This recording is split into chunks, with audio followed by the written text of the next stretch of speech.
గురుగారు పడి పూజ చేసినప్పుడు రాత్రి 12 దాటిన తర్వాత ఆహారం తీసుకోవచ్చంటారా?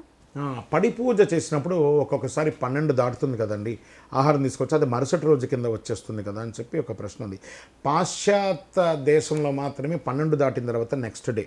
మనకందరికీ కూడా హైందవ సంప్రదాయంలో సూర్యోదయం నుంచి సూర్యోదయం వరకే ఒక రోజు కాబట్టి ఏమంటే రోజు తినకూడదు. ఒక వైకుంఠ ఏకాదశి ఉంటుంది, ఇంకో చోట ఉంటుంది, ఇంకో చోట ఉంటుంది.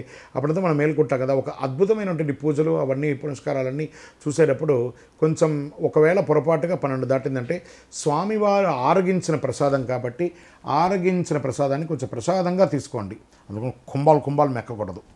4ంటికి లేవాలి కాబట్టి దాన్ని జాగ్రత్త పెట్టుకొని ప్రసాద ధిక్కరణ చేయకూడదు కాబట్టి ఓ పండో కొంచెం ఫ్రూటో ఏదో ఒకటి ఒక ఇడ్లీ అలాంటిది తీసుకోండి. కానీ అందుకని అదే ఆనవాయితీగా పెట్టుకొని చేయకూడదు. శరణమయ్యప్ప.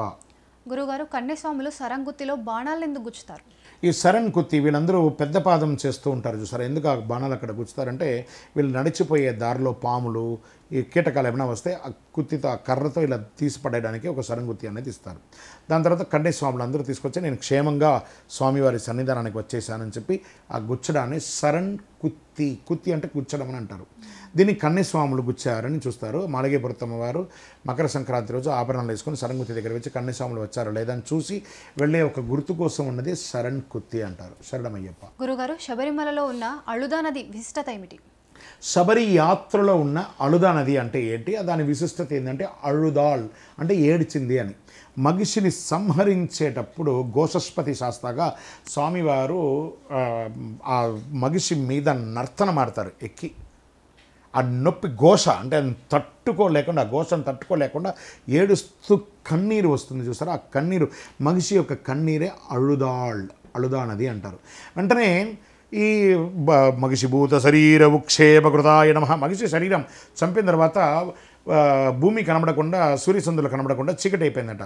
వెంటనే ఆ శాస్త్రవారు ఏమంటున్నారంటే అరే ఒక రాయి తీసి ఆ నదిలో స్నానం చేసి ఆ మగిషి మీద వేయండిరా అంటే అప్పుడే చూడండి మీరు కావాలంటే పాతకాలంలో బ్రహ్మశ్రీ డాక్టర్ చంద్రమౌళి గురుస్వామి గారు రాసినటువంటి పాటలో పాతది ఇది 60లో రాసింది.